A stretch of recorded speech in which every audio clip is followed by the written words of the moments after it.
మెదక్ జిల్లా నుంచి మనకు ఒక బ్రేకింగ్ న్యూస్ అందుతుంది. ప్రముఖ పుణ్యక్షేత్రం ఏడుపాయల వనదుర్గమ్మ ఆలయం 4 రోజుల్లో జల దిగ్బంధంలోనే ఉంది. అది రాజగోపురం అమ్మవారి ఉత్సవ విగ్రహాన్ని ఏర్పాటు చేశారు.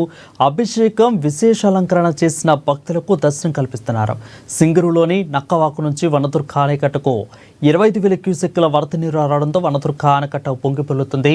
ఇక ఈ క్రమంలో గర్భగుడి ముందు ఉన్న నదీపాయ రాజగోపురం నుంచి ఉధృతంగా ప్రవహిస్తుంది.